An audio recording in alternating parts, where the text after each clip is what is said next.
kita semua bahwa kami di sini warga Yogyakarta, Ormas Yogyakarta, berharap kepada mereka-mereka yang mempunyai kepentingan agar berpikir lebih jauh, karena kami semua siap untuk melawannya.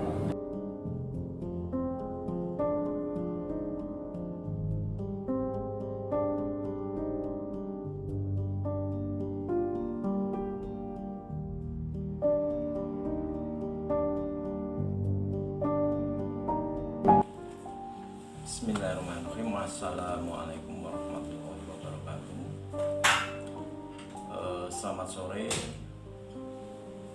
rekan-rekan semua dan seluruh masyarakat Indonesia dimanapun berada. Di sini saya mau mengulas singkat berkaitan dengan ormas. Jadi jangan sampai nanti kita gagal paham memaknai apa yang menjadi langkah pemerintah. Jadi tentunya pemerintahan ini harus kita dukung sepenuhnya dan tidak perlu lagi kita ragu-ragu. Karena apa? Pastinya pemerintah melakukan segala tindakan itu pastinya berdasarkan peraturan perundang-undangan yang berlaku. Karena pemerintahlah yang menjalankan undang-undang tersebut berkaitan dengan mengatur, kemudian mengarahkan, membina terkait organisasi.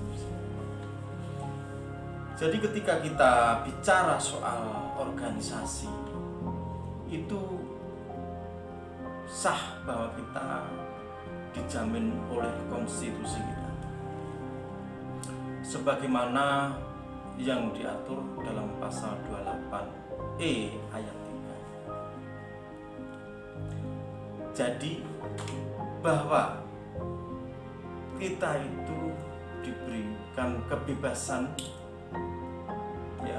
berserikat, berkumpul, mengeluarkan pendapat baik secara lisan ataupun tulisan.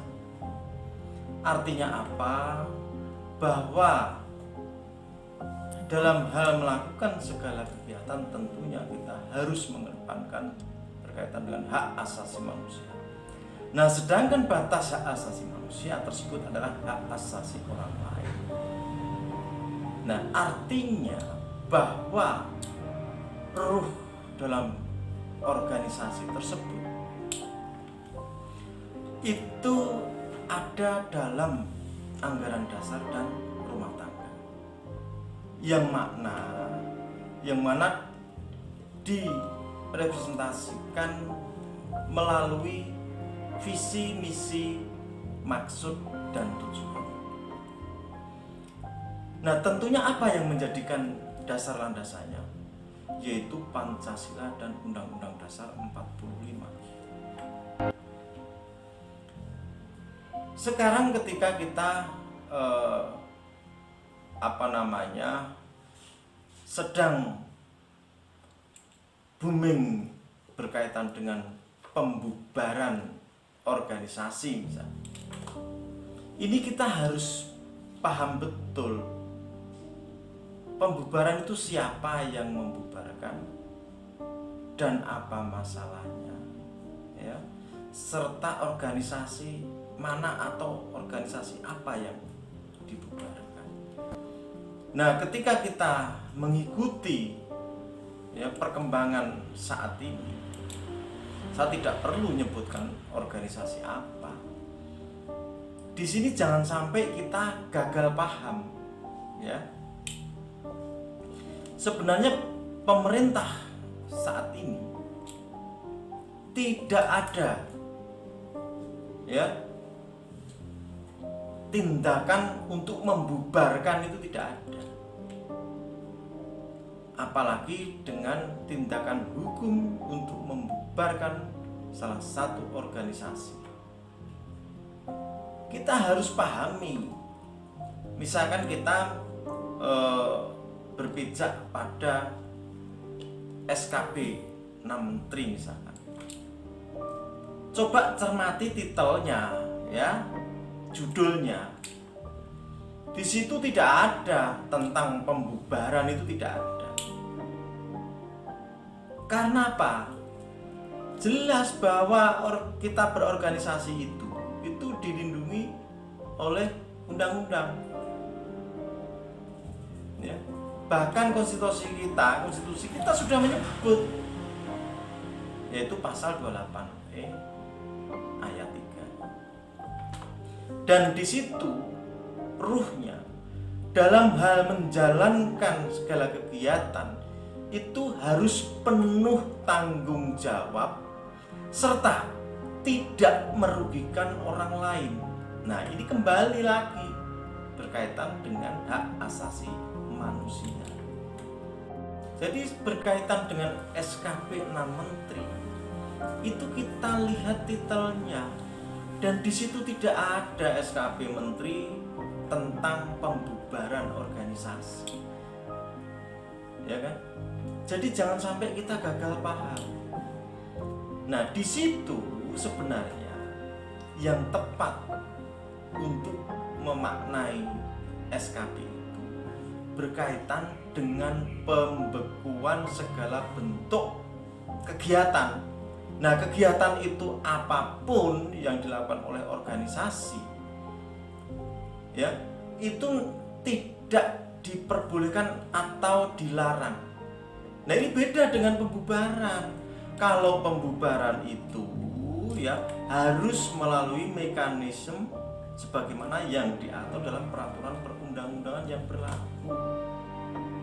Gitu. Nah, ini kan banyak orang menilai bahwa ini organisasi A dibubarkan. Siapa yang membubarkan? Pemerintah itu selama ini tidak membubarkan. Nah, beda halnya misalkan organisasi yang dibubarkan memang melalui pengadilan, ya kan? Itu pernah ada. Nah, itu baru namanya dibubarkan dan sesuai mekanisme apa yang ditentukan oleh undang-undang. Jadi kita jangan tergesa menyimpulkan ya. Jadi kita semua sepakat harus tunduk dan patuh pada hukum yang berlaku di Indonesia ini. Karena apa? Karena bahwa salah satu sumber hukum itu adalah agama. Jadi ketika Polri melakukan ya tindakan hukum berkaitan dengan memproses hukum, itu pada orangnya yang bersangkutan, ya. Tidak ada kaitannya dengan agama apapun. Karena tadi bahwa salah satu sumber dari hukum adalah agama. Artinya apa? Semua agama sudah terakomodir dalam hukum dan itu sudah menjadi kesepakatan kita bersama. Jadi kalau ada orang yang tidak mempercayai hukum, kemudian punya aturan sendiri, berarti apa? Itu menentang negara, bukan lagi pemerintah, tapi menentang negara. Nah, ini tidak boleh. Ya, jadi jangan dikait-kaitan sehingga membentuk suatu opini yang itu akhirnya apa? Dampaknya adalah ke rakyat, dampaknya adalah ke masyarakat. Yang rugi siapa? Masyarakat, ya kan? Jadi kalau misalkan pemerintah harus mengeluarkan biaya untuk pengamanan, kembali lagi yang rugi siapa? Rakyat, ya kan? Kita harus sadar itu. Makanya harus kita percayakan kepada proses hukum yang nanti muaranya adalah di pengadilan. Mari dibuktikan. Dan tidak mungkin, saya yakin ya, bahwa negara atau pemerintahan atau pemerintah ya, atau dengan istilah trias politikal sebagaimana asas diferensiasi fungsional berkaitan dengan institusi atau lembaganya masing-masing melakukan suatu tindakan hukum, itu pasti ada dasar. Nah nanti supaya kita tidak saling merugikan bagaimana? Ya sudah, mari kita buktikan sama-sama di pengadilan. Nah artinya apa ya? Kalau Polri memproses seseorang atau sekelompok orang, tentunya pasti minimal itu telah diketemukan 2 alat bukti yang sah secara hukum dan itu diyakini. Toh misalkan itu kita menganggapnya tidak, ya kita buktikan, kita juga ada ruang yaitu untuk upaya hukum. Apapun upaya hukum itu ya, yang jelas semua harus kita buktikan bersama-sama di pengadilan.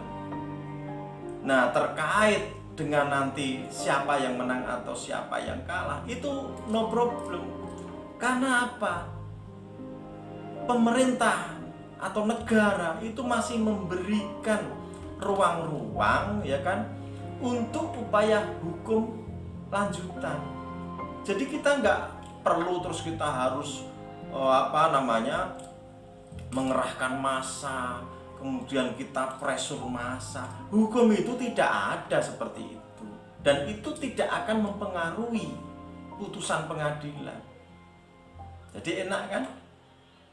Selama kita percaya, saya yakin tidak akan terjadi konflik.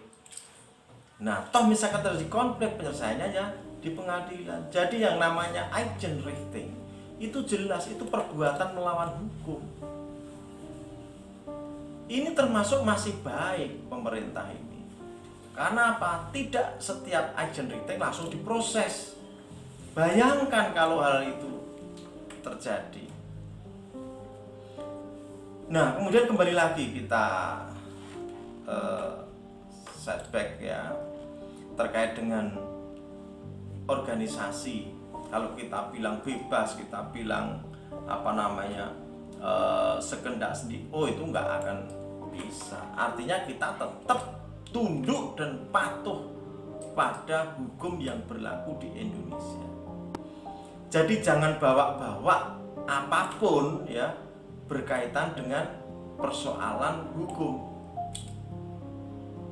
Ya hukum positif itu ya sudah yang disepakati bersama. Kalau mau gunakan adat berarti masyarakat mana yang itu memang ada hukum adatnya. Jadi kalau enggak semuanya harus tunduk, taat dan patuh pada hukum yang berlaku, hukum positif itu. Ya, kami kira seperti itu sehingga kita jangan sampai memaknai apa yang dilakukan pemerintah ini itu sifatnya istilah SKP itu menjadi langkah pemerintah untuk pembubaran. Itu bukan pembubaran, tapi pembekuan dalam bentuk larangan. Larangan yang dimasukkan di sini adalah larangan kegiatan.